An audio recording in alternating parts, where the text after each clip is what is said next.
Las uñas juegan un papel fundamental para el cuidado de nuestros pies, no solamente por la función que cumple de manera cosmética, sino también que las uñas constituyen como un exoesqueleto que protege las terminales sensitivas y nerviosas que hay en los pies y también en las manos. Muchas terminaciones nerviosas.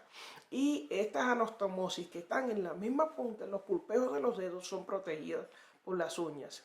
Y fíjense si son de vital importancia que a la hora de caminar, el hecho de que tengamos nosotros las uñas nos permite tener una mejor superficie de contacto.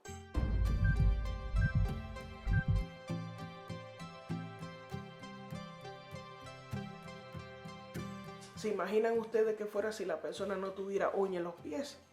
Pues créanlo usted o no, la locomoción o el movimiento sería muy difícil y estaría afectado de alguna manera. Por eso que Dios en su inmensa misericordia diseñó las uñas para que nosotros las tuviéramos ahí.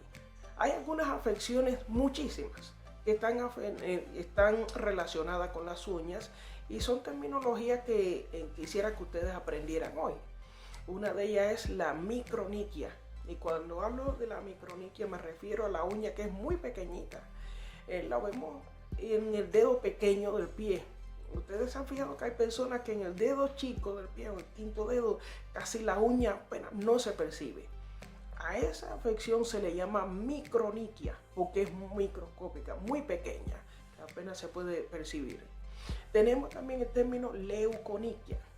¿Han notado que algunas personas le dicen, bueno, tengo como una mentirita en la uña? Esa manchita blanca que está debajo del lecho unguial se le denomina leuconiquia. Lo que ustedes le llaman mentir en la uña, el término para esa afección es leuconiquia, por la coloración blanca. Está también la paroniquia, lo que comúnmente se conoce como la uña encarnada. Está la onicólisis. Onicólisis es la caída espontánea de la uña, ya sea por trauma o ya sea por afecciones como la enfermedad de Raynaud, en el cual la circulación y el refill capilar de la persona está disminuido.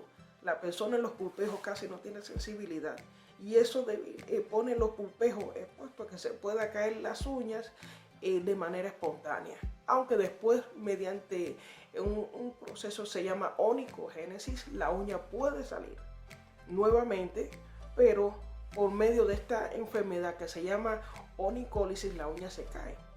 Otra de las afecciones es la onicorexis. Onicorexis, que la uña se le hace una fisura en el medio, que puede ser de manera espontánea o de manera traumática. Así que recuerden ustedes cuando también le hemos hablado acerca de los hematomas. Si usted se da un golpe en la uña, el lecho unguial en cierto modo se ve afectado, se rompen esos vasitos capilares y entonces ese hematoma se queda ahí. En muchas ocasiones es reabsorbido por los fluidos tisulares que hay debajo de la uña, pero en otras ocasiones simplemente mediante un proceso quirúrgico se logra extraer esa sangre que está ahí seca, porque si el trauma es muy severo también la uña se puede caer. Así que bueno, son otros elementos que hemos aprendido hoy día para que si en algún momento tienen que ir a una consulta y atenderse, ya al menos pueden saber de qué están hablando cuando le mencionen estas afecciones de las uñas. Así que compartan con los demás para que nos sigamos beneficiando de alguna manera. Que Dios les bendiga y que protejamos nuestros cuerpos como Dios lo ha determinado, ya que es templo del Espíritu Santo. Bendiciones y feliz día a ustedes.